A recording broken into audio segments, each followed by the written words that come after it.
Hello everyone, welcome back to my YouTube channel. Today we will start chapter 9 of our VBM study material Indian contribution to science. That is Ayurveda for life, health and well-being, a survey. What is Ayurveda? So we have already known the introduction of Ayurveda in earlier chapters, that Ayurveda is made up of two words, Ayur and Veda, in which Ayur means life and Veda means knowledge. ठीक है, तो आयुर्वेदा दो word आयुर और वेदा से बना है। इसमें आयुर का मतलब होता है लाइफ और वेदास का मतलब होता है नॉलेज। तो जीवन के बारे में नॉलेज होना ही आयुर्वेदा कहलाता है। चलिए एक बार देख लेते हैं definition of Ayurveda. Ayurveda is made up of two words, Ayur meaning life and Veda meaning knowledge. Ayurveda is the knowledge of life or life science. A classical text defines Ayurveda as the knowledge that describes the wholesome, hitam, unwholesome, ahitam, happy, sukham, and unhappy, asukham, life as well as that which informs what is wholesome and unwholesome for life and longevity. तो ये तो हमने पहला जो definition देखा वो अलग है, लेकिन एक क्लासिकल टेक्स्ट जो है, यानी कि जो पूरी तरह से एक क्लासिकल है, वो टेक्स्ट डिफाइन करता है कि आयुर्वेदा एक ऐसा नॉलेज है जो कि डिस्क्राइब करता है कि कौन सा चीज़ होलसम है। होलसम का मतलब होता है हितम, जो हमारे हित के लिए सही है। अनहोलसम, अहितम, जो हमारे हेल्थ के लिए सही नहीं है। सुखम यानी हैप्पी, कौन सा हमारे लिए सुखदायी है, कौन सा असुखम है, कौन सा तो हमें सुख नहीं देता है। तो इन सारी चीज़ों को डिफाइन करने वाला जो नॉलेज है, ठीक है, यानी कि आपके पास नॉलेज है जिससे कि आप किसी चीज़ को क्लासिफाई कर पा रहे हैं कि ये काम जो आप कर रहे हैं वो आपके लिए हितम है, यानी कि सुख देने वाला है, या सुख नहीं देने वाला है, दुख देने वाला है। तो ये सारे चीज़ों का जो नॉलेज होता है उसी को आयुर्वेदा कहते हैं, एक क्लासिकल टेक्स्ट के अनुसार। ठीक है, we can see from the above definition that the goal of Ayurveda is to promote both individual and social well-being at all levels of experience. ठीक है, तो ऊपर जो हमने डेफिनेशन देखा उसका क्या गोल क्या है आयुर्वेदा का, to promote both individual and social wellbeing at all levels of experience. तो इंडिविजुअल के साथ साथ सोशल वेलबींग का भी, समाज का भी, यानी आपके पास तो अपना नॉलेज होना चाहिए, लेकिन उससे समाज का भी वेलबींग होना चाहिए, वेलफेयर होना चाहिए, समाज का भी कल्याण होना चाहिए। तो आयुर्वेदा इन दोनों पक्षों पे ही कार्य करता है और यही इसका मुख्य गोल है।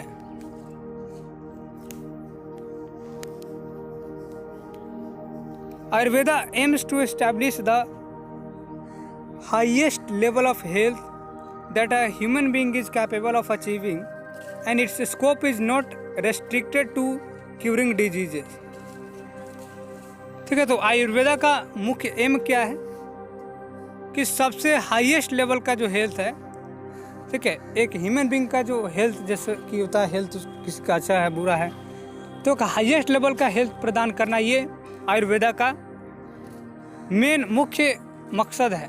ठीक है, कि जितना बढ़िया एकदम हेल्दी एक शरीर होता है, तो जितना अधिक हो सकता है वो होना चाहिए, ये आयुर्वेदा का एम है। That a human being is capable of achieving and its scope is not restricted to curing diseases. और इसका जो स्कोप है वो इतना ही नहीं कि बस डिजीज को हम समाप्त कर दें, ठीक है, बीमारी का इलाज करना यहीं तक उसका स्कोप नहीं है। देखिए, एक तो होता है कोई व्यक्ति नॉर्मल लाइफ अपना जी रहा है, एक होता है किसी के पास किसी के अंदर कोई डिजीज़ है, कोई बीमारी है, तो उसको ठीक करना है। तो नॉर्मल जो ह्यूमन बींग है, या फिर मानते हैं किसी को बीमारी हो गया, ठीक है, एक कोई व्यक्ति है उसको बीमारी हो गया, तो आयुर्वेदा का मतलब ये नहीं है, आयुर्वेदा का ये एम नहीं है कि बस उसकी बीमारी को ठीक करे, बस इलाज करना है, उसका स्कोप नहीं है। बहुत बड़ा एम है कि जितना अधिक हेल्दी वो हो सकता है, ठीक है, एक ह्यूमन बींग जितना हेल्दी हो सकता है उतना हेल्दी हो, यही उसका मेन एम है। तो तो ये इसका सवाल भी बन सकता है कि आयुर्वेदा का एम क्या है। Health is a state of physiological and spiritual wellbeing. Several thousands of years ago, the tradition of Ayurveda anticipated that the modern definition of health that has been trumpeted by the World Health Organization. Health is a state of complete physical maintenance, social well-being, and not merely absence of disease or infirmity. बहुत बढ़िया बात कही गई यहाँ पे कि वर्तमान समय के मॉडर्न में जो हेल्थ का डेफिनेशन दिया गया है वो क्या दिया गया है कि हेल्थ का मतलब बस ये नहीं है कि आप बीमारी से मुक्त है, ठीक है। अगर आप बीमारी से, आपको कोई बीमारी नहीं है, आप नॉर्मल है, तो इसका मतलब ये नहीं कि आप हेल्दी हैं, ठीक है। तो हेल्दी का एक बहुत ही ब्रॉड मीनिंग है कि केवल डिजीज़ का ना होना ही हेल्दी नहीं है। अगर आपको कोई बीमारी नहीं है तो ऐसा नहीं है कि आप हेल्दी हैं, ओके।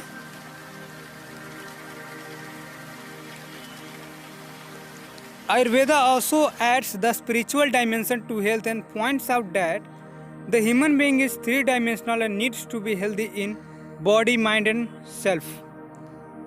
ठीक है, तो थ्री डायमेंशनल यहाँ पे बात कही गई कि बॉडी में, माइंड में और सेल्फ में, ठीक है। आपका बॉडी जो है, बॉडी का पोस्चर, ठीक है, अपीयरेंस, उसकी बात हो रही है। आपका माइंड, ठीक है, माइंड हेल्दी है कि नहीं, माइंड का एक अलग ही कॉन्सेप्ट है, ठीक है। आपका बॉडी का अलग है, माइंड का अलग है, सेल्फ ये अलग होता है, ठीक है। तो ये थ्री डायमेंशनल जो है वह तीनों चीज़ एकदम बिल्कुल सही होना चाहिए और पूरा हेल्दी अच्छे तरह से काम करना चाहिए, तभी आप हेल्दी रहेंगे।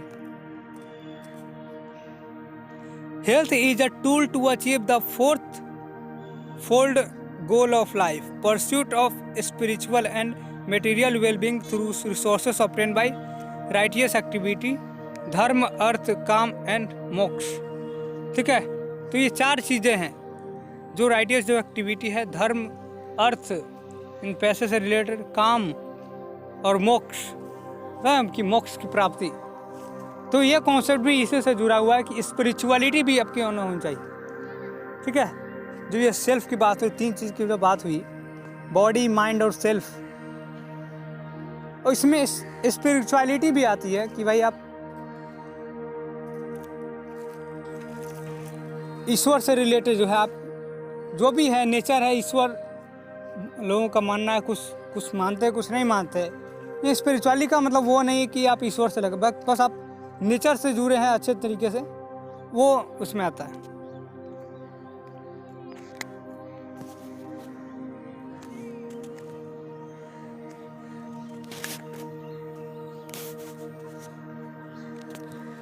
Ayurveda emphasizes that individual well-being should not come into conflict with social well-being, ठीक है। तो इस पर बहुत ज़्यादा जोर देता है आयुर्वेदा कि इंडिविजुअल का जो वेलबींग है, ठीक है, उसका सोशल, जन्म बताया कि आयुर्वेदा का काम है कि दोनों का, ठीक है, इसका एम क्या है, दोनों को ही साथ में लेना है। इंडिविजुअल का भी वेलबींग होना चाहिए, साथ ही साथ सोसाइटी का भी वेलबींग होना चाहिए। लेकिन इस बात पे भी जोर देता है कि दोनों के वेलबींग में, ठीक है, कोई भी कॉन्फ्लिक्ट नहीं आना चाहिए, दरार पैदा नहीं होना चाहिए। A happy life is that which achieves individual wellbeing, whereas wholesome life is that which is conducive to social well-being. These concepts are currently in application and we have countries projecting their personal and national well-being indices which match exactly the Ayurveda notion of a happy and wholesome life. तो आपकी जो है एक happy life वो होता है जो achieve करता है individual wellbeing, whereas a wholesome life which is conducive to social well-being. तो दोनों की बातें वही है कि आप अपना इंडिविजुअल लेवल पे भी आप सही रहे, हेल्दी रहे, साथ ही साथ सोसाइटी के वेलफेयर की भी बात करें, ठीक है। और दोनों में किसी भी तरह का कोई कॉन्फ्लिक्ट नहीं होना चाहिए। The integrative approach to health care.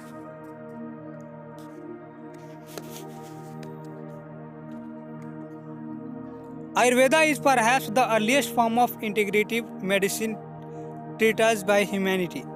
The definition of Ayurveda is in tune with the modern notion of integrative medicine. Integrative medicine attempts to heal the body, mind, and self at the same time, or treats the human being as a complete whole. Integrative medicine combines mainstream medicine therapies and complementary and alternative medical therapies for which there is some high quality scientific evidence of safety and effectiveness. तो आयुर्वेदा की ऐसा मानता है कि सबसे जो oldest सबसे earliest form of integrative medicine है जो कि ह्यूमैनिटी के द्वारा प्रैक्टिसाइज किया जाता है, ठीक है। और इसका जो है डेफिनेशन है वो मॉडर्न नोशन जो आज हम इंटीग्रेटिव मेडिसिन की बात करते हैं और पहले का भी लगभग दोनों कहीं आयुर्वेदा का भी और आज का जो एक नोशन एक जो धारणा बनी हुई है वो दोनों लगभग सेम मिलते हैं, ठीक है। हम जो इंटीग्रेटिव मेडिसिन की बात करते हैं वो आयुर्वेदा में भी अच्छे तरीके से डिफाइंड है और वो उस पर काम भी करता है।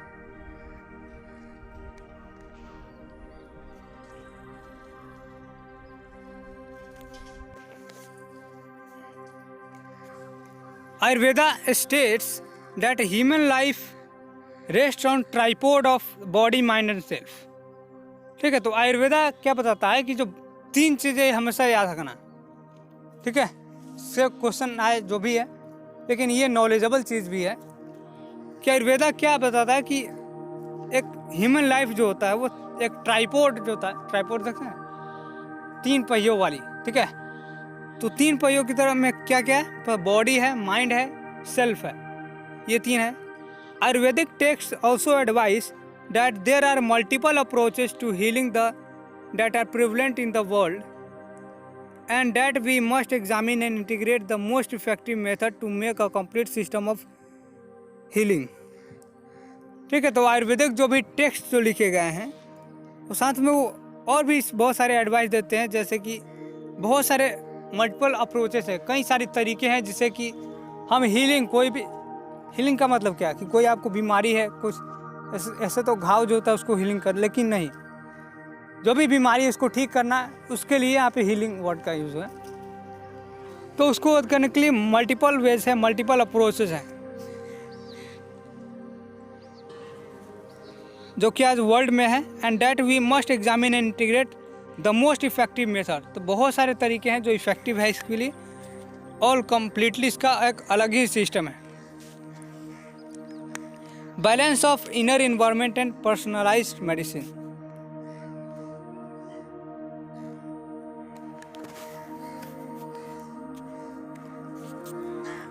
Ayurveda defines health as a dynamic balance of internal environment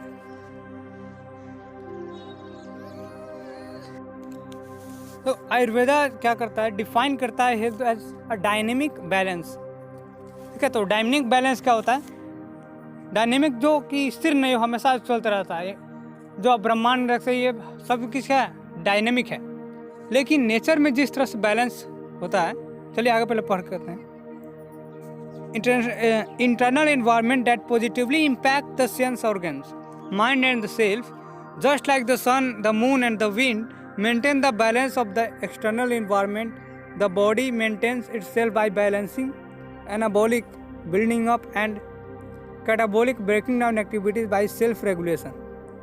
तो बॉडी जिस तरह से सेल्फ रेगुलेशन करके बाहरी इन्वायरमेंट को झेल लेती है, ठीक है, उससे वो मेंटेन कर लेती है, उसी तरह से अंदर भी चलता रहता है, ठीक है। यानी जैसे मौसम ख़राब हुआ बाहर, उस तरह से हमारा बॉडी जो है खुद को एडजस्ट कर लेता है सेल्फ रेगुलेशन के थ्रू। उसी तरह से हेल्थ भी क्या है, अगर आप हेल्दी है इसका मतलब क्या है कि आपका जो शरीर है वो सेल्फ रेगुलेशन में, ठीक है, इंटरनल जो बैलेंस है उसको बनाने में वो सक्षम है। Each individual is unique and has a special mental and physical constitution. तो हर इंडिविजुअल की अलग अलग फिजिकल और मेंटल फिटनेस होती है, कोई अच्छे से रेगुलेट कर लेता है, किसी का बॉडी अच्छे से एडजस्ट कर लेता है इन्वायरमेंट से, और किसी का बॉडी जो है सेल्फ रेगुलेशन में, यानी कि जिसका हेल्थ बढ़िया है वो अच्छे से सेल्फ रेगुलेट कर पाता है खुद को, internal as well as external aspects को, ठीक है, which defines the vulnerability to disease and scope for achieving higher levels of health. ठीक है, देखिए वल्नरेबल का मतलब कि आपकी चीज़ कितने अफेक्ट होने के चांसेस उसके हैं, ठीक है, तो वो डिफाइन करता है। अगर आप हेल्दी हैं तो फिर आप किसी चीज़ के ज़्यादा वल्नरेबल नहीं होंगे, आप उसके प्रोन टू होंगे, ठीक है, ये एक दूसरे के विपरीत चलता है। तो जैसा मैंने बताया कि ये हेल्थ जो है, ठीक है, हेल्थ यानी कि क्या, the ability for self regulation और the ability to adjust the body with the external environment as well as internal. हमारे बॉडी में जो है अंदर की कौन सा ऑर्गन किस चीज़ से इंटरेक्ट कर रहा है, ये सब हर एक चीज़ का जो है केवल बॉडी का ही नहीं है बल्कि सेल्फ रेगुलेशन है। इससे एक मात्र कोई स्कूल है, विद्यालय है, और आपस में जब तक कोऑर्डिनेशन सबका नहीं होगा, अच्छे से उसको एडमिनिस्टर नहीं किया जाएगा तो सही से होगा, लेकिन वहीं अगर बढ़िया तरीके से कर दिया जाए तो बहुत अच्छा होगा। तो उसी तरह से हमारे अंदर भी वो सेल्फ रेगुलेशन की बात हो रही है कि हेल्थ जो है वो क्या सेल्फ रेगुलेशन को दिखाता है कि आप जितने ज़्यादा हेल्दी होंगे उतना अधिक सेल्फ रेगुलेशन होगा, ठीक है। और ये जो है वल्नरेबिलिटी को भी दिखाता है कि आप किस डिजीज के कितने वल्नरेबल हैं। Ayurveda has also been at the forefront of advocating an approach to personalised medicine from historical time. Advances in human genetics and medical genetics have heralded the emergence of personalized approach of medicine today that tailors medicine intervention to suit individual needs.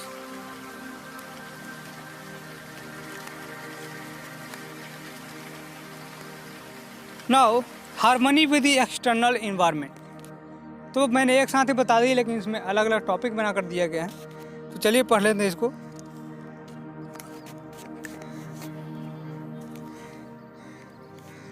Ayurveda points out that the balance of inner environment can be maintained only by establishing harmony with the external environment. देखिए मैं क्या कह रहा है कि inner environment की बात जो हमने की कि सेल्फ रेगुलेशन से वो कर लेता है, यानी कि खुद को मेंटेन कर लेता है। इंटरनल पार्ट जो है, इंटरनल बॉडी पार्ट जो है वो सेल्फ रेगुलेट करता है, लेकिन वो तभी हो पाएगा जब आपका बॉडी जो है एक्सटर्नल इन्वायरमेंट के साथ सही से इंटरेक्शन कर रहा हो, उसको एडजस्ट कर रहा हो। Ayurveda proclaims that the human being is an epitome of universe. The micro organism is a miniature representation of the macrocosm and the human being is made up of the same element that makes up the nature. Human being भी उसी element से बना हुआ है जिससे कि ये nature बना हुआ है। Okay, so there is no any difference between the constitution of the nature and the human. Thus, it is that Ayurveda developed into an ecology-conscious system of healthcare. For the people of locality, the plant growing around them are most suited. Each individual has a carved lifestyle that considers the geographical region as well as changing season. तो हर कोई का अपने से बहुत सारी चीज़ें adaptation पढ़ा होगा, वो सभी चीज़ें। तो सबका जिस तरह से फिजिकल और मेंटल फिजिक्स जो होता है वो अलग अलग होता है। सभी का बॉडी जो है हर जगह पे एडजस्ट नहीं करता है, तो उसी के हिसाब से उसका जो जोग्राफिकल जो फीचर्स हैं वो सारी चीज़ें अलग अलग फैक्टर्स बन जाती हैं। ठीक है, कि आप कहाँ पे अच्छे से रह सकते हैं, तो ये सारी अलग अलग एस्पेक्ट्स हैं। ठीक है, the principles of Ayurvedic healing. अब आयुर्वेदिक हीलिंग का क्या प्रिंसिपल है, क्या सिद्धांत है, उसके बारे में देखते हैं। Ayurveda deals with the both preventive and curative medicine. तो आयुर्वेदा दोनों काम करता है। ठीक है, क्या करता है, प्रिवेंटिव यानी बचाव का काम भी करता है और क्यूरेटिव यानी कि इलाज का भी काम करता है। यानी अगर किसी चीज़ से बचना है आपको, ठीक है, कोई बीमारी आपको ना हो, उससे आपको प्रिवेंट करना है, बचाना है, तो आप आयुर्वेदा का सहयोग ले सकते हैं, उसका हेल्प ले सकते हैं। लेकिन अगर कोई बीमारी मानते हो गई तो आप क्योर के लिए भी आप आयुर्वेदा की हेल्प ले सकते हैं। Preventive medicine is centered on the theme of cultivating a lifestyle that is most suited to one's physical and medical constitution as well as the geographical and climatic condition। क्या अगर प्रिवेंटिव मेडिसिन क्या है, centred on the theme of cultivating a life style, ठीक है, यानी एक life style की cultivation की बात हो रही है। क्या प्रिवेंटिव में आपको जैसे हम लोग बोलते हैं कि कुछ चीज़ के बचाव के लिए, ऐसे कि आपको मतलब आँख से रिलेटेड कोई प्रॉब्लम ना हो, आप विटामिन ए वाली चीज़ें खाइए, तो सारी चीज़ें जो प्रिवेंटिव है। तो उसी तरह से जो है आयुर्वेदा भी प्रिवेंटिव थीम के ऊपर कल्टीवेशन ऑफ लाइफ स्टाइल की बात करता है कि उसको सही तरीके से सही उसका डायरेक्शन मिले।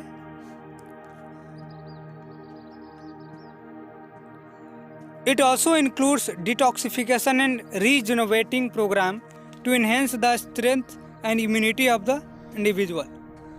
तो इम्यूनिटी सिस्टम तो सबसे ज़्यादा इम्पोर्टेंट इसमें रखता है कि आप कोई भी चीज़ को प्रिवेंट करना चाहते हैं किसी बीमारी को, तो वो इम्यूनिटी सिस्टम सबसे ज़्यादा उस पर ध्यान दिया जाता है, ठीक है। तो ये इसमें क्या होता है, डिटॉक्सिफिकेशन, ठीक है। डिटॉक्सिफिकेशन मतलब जो टॉक्सिक सब्सटेंसेस जो क्रिएट होते हैं उसको हटाने के लिए, and regenerating programme to enhance the strength. Regenerating मतलब होता है पुनर्निर्माण जो होता है, ठीक है। तो उस तरह के प्रोग्राम चलाते हैं ताकि स्ट्रेंथ को और इम्यूनिटी को बढ़ाया जा सके।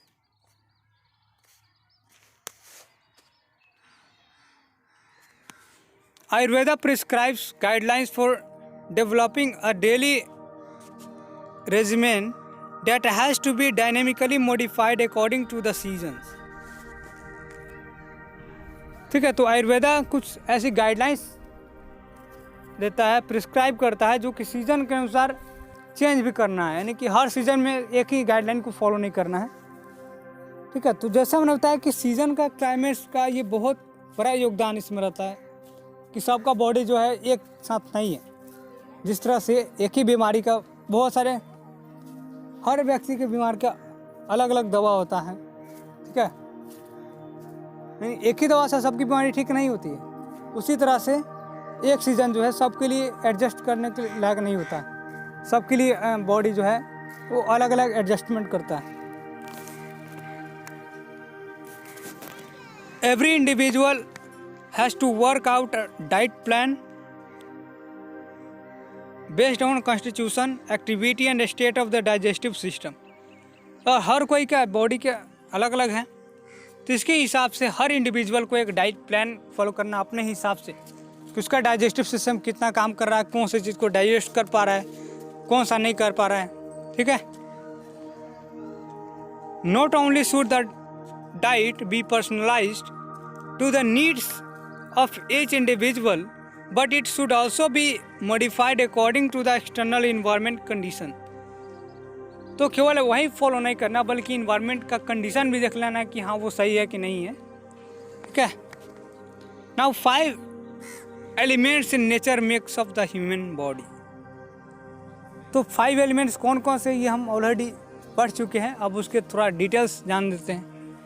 क्या है कि आकाश, धरती, जल, वायु और अग्नि, ये 5 तत्वों से ह्यूमन बॉडी बना हुआ है। चलिए देखते हैं।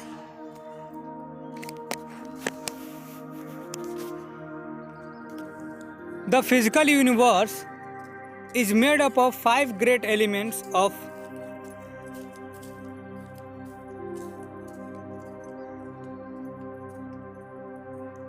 पंचभूतास which are symbolically represented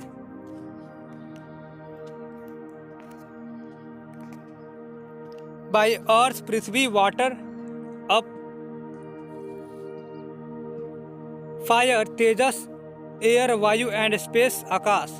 To simplify, they denote space and the solid, liquid, thermal, and gaseous state of physical matter and correspond to the five sense perception of sound, smell, taste, color, and touch. तो ये 5 चीज़ें हैं जिससे मिलकर human body जो है उसका construction हुआ, उसका कंस्टिट्यूशन हुआ है। वो है, याद रखना है, आकाश, धरती, जल, वायु और ये अग्नि। तो ऊपर आप ये देख सकते हैं, ये 5 तत्व है। ये पिक्चर देख रहे हैं आप।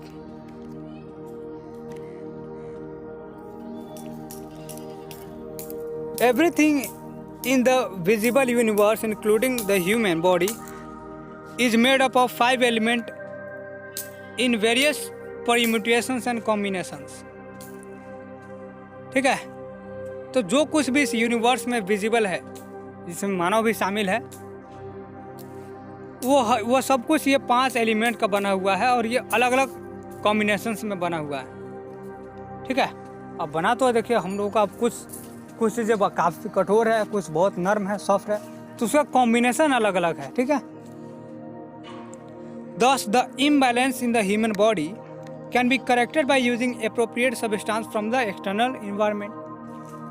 यानी उसी चीज़ का बना हुआ है, चाहे वो मिट्टी हो, ठीक है, कुछ भी चीज़, जो भी विजिबल चीज़ें हैं हमारे इन्वायरमेंट में, और हम ह्यूमन बॉडी का वो सेम चीज़ से बना हुआ है, भले ही कॉम्बिनेशन अलग अलग है।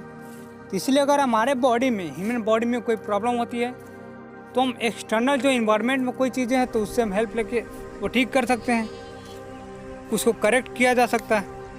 The 5 cements organise dynamically into the 3 dosas in the body and govern anabolic and catabolic activities. Okay, Vata, Pitta, Kalpa are the 3 dosas that serve as functional unit of the body. तो ये 3 dosas हैं। कौन कौन से, ये याद रखना, ये पिछली बार क्वेश्चन आई थिंक आया था। वत, पित्त और कल्पा। तो ये जो 5 एलिमेंट्स है, ठीक है, आकाश, धरती, जल, वायु और अग्नि, ये डायनेमिकली ये 3 डोसाज में है बॉडी में। देखिए ये जो पिक्चर नीचे दिए गए आप उसे समझ सकते हैं। 1 मिनट, पहले पूरा पढ़ लेते हैं। Kalpa is a combination of principles, तो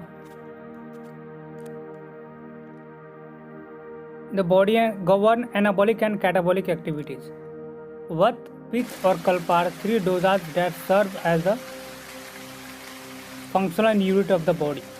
ठीक है, तो बॉडी में फंक्शनल यूनिट के तौर पर, ठीक है, फंक्शनल यूनिट के तौर पे वत, पित्त और कल्पा, ये 3 डोसाज काम करते हैं। और ये पिछली बार क्वेश्चन आया भी था आई थिंक। ठीक है, इसको ध्यान में रखना है, वत, पित्त और Kalpa.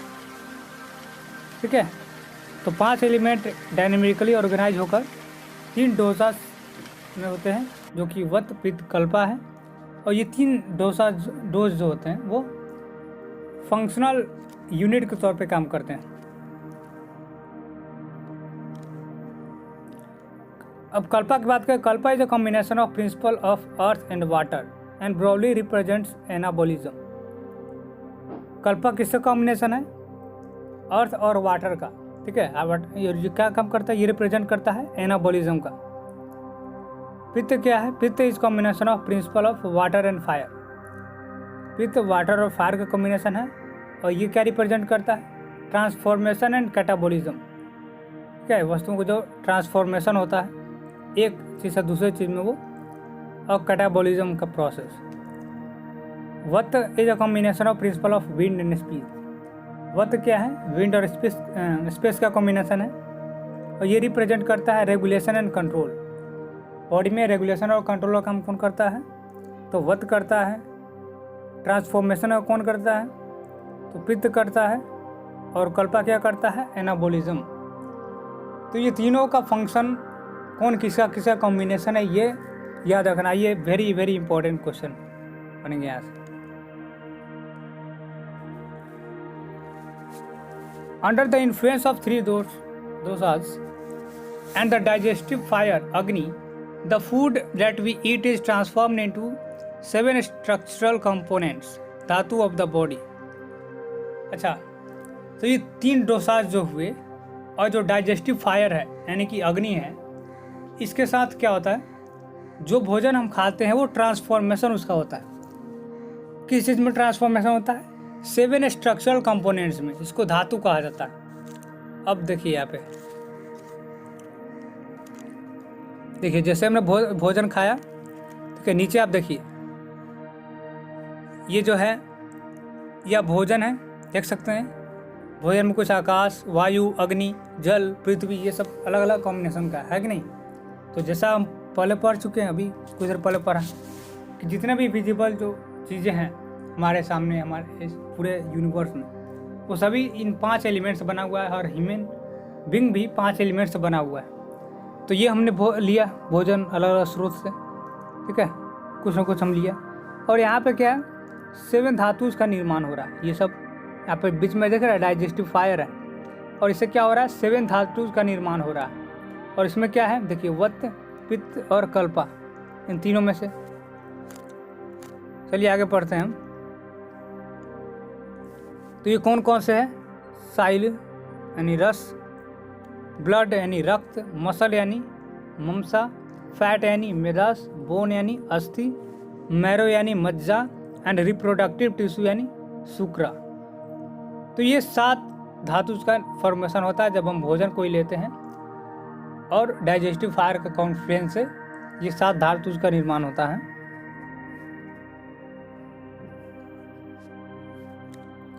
Waste products are excreted in the form of faeces, urine, sweat and other body secretions.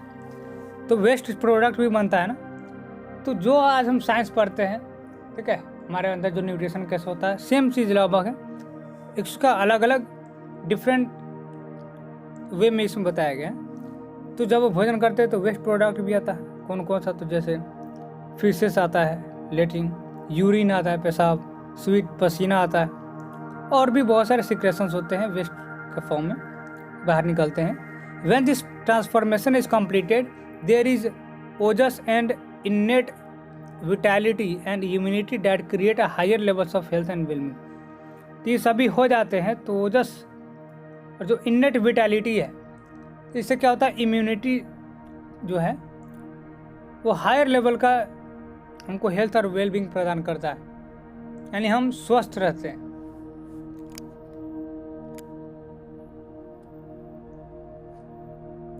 In this painting the Thanjavur, Tamil Nadu, 19वीं शताब्दी का है। The position of chakras is related to the anatomically correct spine as well as to various divinities. तो ये 7 चक्राज के बारे में यहाँ पे दिया गया है। तो जो 7 चक्र होते हैं, आप जानते हैं आगे चक्र कौन कौन सा होता है, तो सबका यहाँ पे पोजीशन दिखाया गया है। आते हैं treating diseases to restore health.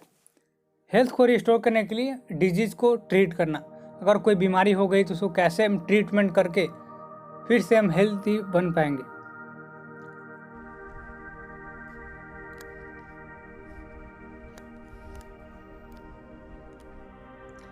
Disease manifests when the dosas are out of balance, leading to derangement of धातुज और structural components of the body। तो डिजीज कैसे होता है? तो 3 डोजाज के बारे में पढ़ा, ठीक है, कौन कौन से है बताइएगा।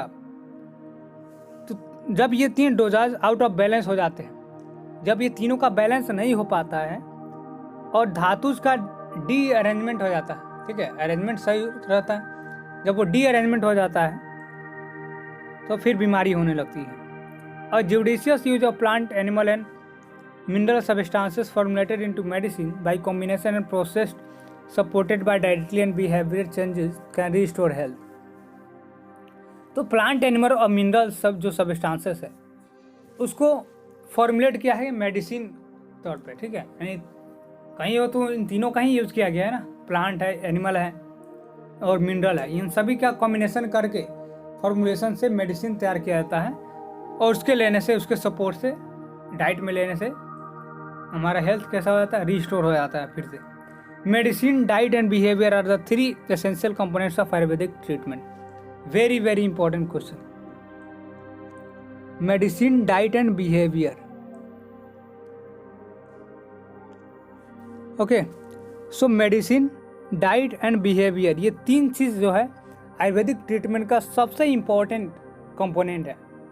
कि भाई आपको मेडिसिन लेना है टाइम पे, आपका डाइट सही होना चाहिए और आपका बिहेवियर सही होना चाहिए। बिहेवियर इसमें देख सकते हैं ना, केवल दवा लेने से आप ठीक नहीं होंगे, आपका व्यवहार भी सही होना चाहिए, आपका डाइट भी सही होना चाहिए। ठीक है, तो major doses form in Ayurveda में तो वाटर एक्सट्रैक्ट, फैटी एक्सट्रैक्ट, तो ये सारी चीज़ें आप देख सकते हैं। ये chart listing of major doses form used in Ayurveda for administering medicine. तो मेडिसिन बनाने के लिए इन सारी चीज़ों का यूज़ किया गया। आप देख सकते क्या क्या है।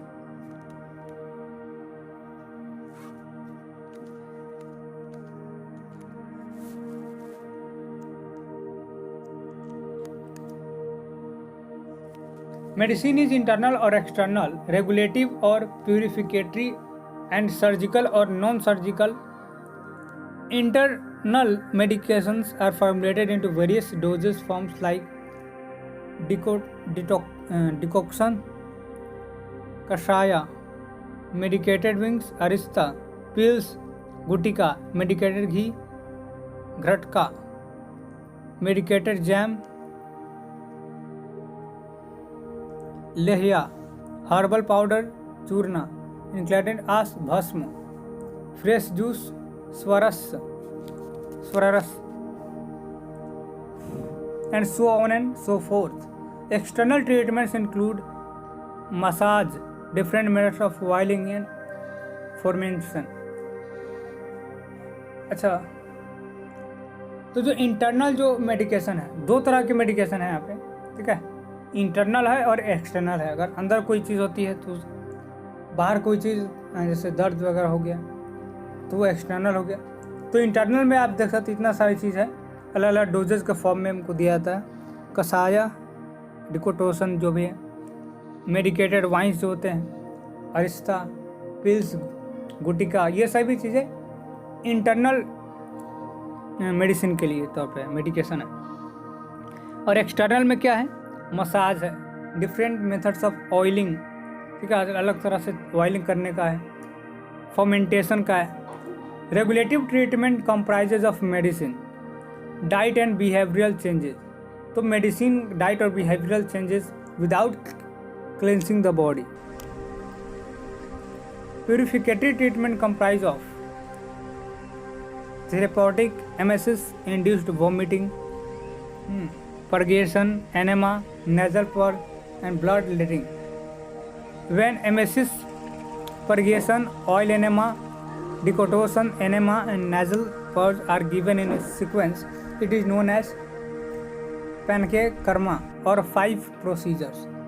तो ये जो आपने देखा, ये 5 प्रोसीजर का सभी पार्ट है, यानी अलग अलग यानी ट्रीटमेंट कैसे होता है उसमें ये बताया गया कि इंटरनल कैसे होता है, ठीक है, एक्सटर्नल ट्रीटमेंट कैसे होता है, कैसे हमको मेडिसिन, डाइट और बिहेवियरल चेंजेस के साथ डील करना है, ठीक है। तो जब ये प्यूरिगेशन, ये 5 चीज़ें आप याद रखना है, जब एमएसिस में प्यूरिगेशन, ऑयल एनेमा, डिकोटेशन एनेमा और नेजल पर्ग, इन 5 चीज़ों का जो है सीक्वेंस में होना, ठीक है। जब ये 5 चीज़ें सीक्वेंस में किया जाता है तो इसको पंचकर्म यानी 5 प्रोसीजर कहा जाता है, ठीक है। Ayurveda also advises to combine physical treatment with physiological and spiritual interventions like prayer, medication, control of sense organs and like, ठीक है। तो आयुर्वेदा ये भी एडवाइस करता है कि आप फिजिकल ट्रीटमेंट ले रहे हैं कि साथ में साथ आप स्पिरिचुअल इंटरवेंशन भी कीजिए, ठीक है। स्पिरिचुअलिटी भी होनी चाहिए, मतलब आप प्रेयर कीजिए, मेडिटेशन कीजिए, आप ध्यान लगाइए, ये सब चीज़ें भी आयुर्वेदा एडवाइस करता है। So with this we come to end of this chapter, chapter number 9, ठीक है। बस हमारे पास अब 2-3 चैप्टर रह गए हैं। और देखिए चैप्टर 10 में अगर आप चाहें तो खुद पढ़ सकते हैं, इसमें मैं क्या बताऊंगा उनके बारे में जो लिखा गया है। जैसे Nobel laureates of Indian origin का है सर रोनाल्ड रॉस, तो उनके बारे में पढ़ना है कि वो क्या क्या किए, ठीक है। तो इसमें आप भी चाहे तो आप सेल्फ स्टडी से कर सकते हैं। तो आप मुझे बताइए कि आप ये कर लेंगे या फिर मुझे पढ़ाना पड़ेगा, क्योंकि हो सकता है अगर ये आप कर लेंगे तो ये मेरे लिए आसान हो जाएगा, फिर अगला जो समझाने लायक होगा वो चैप्टर मैं समझा दूंगा, ठीक है। और बाकी मैं अभी MCQ पे काम कर रहा हूँ। आज तो इंटरनेट का प्रॉब्लम था, इसलिए ना सुबह में एक भी वीडियो अपलोड हो पाया, ना शाम को भी। अभी देखिए कब वाईफाई में कुछ प्रॉब्लम हो गया था, ठीक है। तो ये सारे साइंटिस्ट नोबेल लॉरेट्स के बारे में है, आप उनको पढ़ना है। जैसे CV रमन है, उनके बारे में छोटा सा उन्होंने क्या क्या किया, कब कैसे स्टडी किया, कौन कौन से फील्ड में काम किया, वहीं से। फिर आगे देखिए आप सुब्रमण्यम चंद्रशेखर अय्यर के बारे में है। तो ये सारी चीज़ें हैं, ये सब के बारे में थोड़ा इंट्रोडक्शन दिया गया डिटेल में।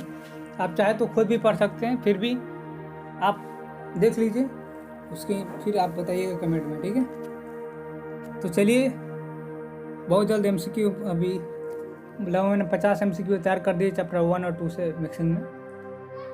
अभी उसका वीडियो बनाना ही बाकी है, तो मैं उसके बाद उसी पे काम करूँगा। और अभी इंटरनेट का प्रॉब्लम है, इसीलिए ये वीडियो भी लगभग शाम तक हो जाना चाहिए अपलोड, ओके। चलिए मिलते हैं बहुत जल्द अगले वीडियो में, तब तक के लिए बहुत बहुत धन्यवाद।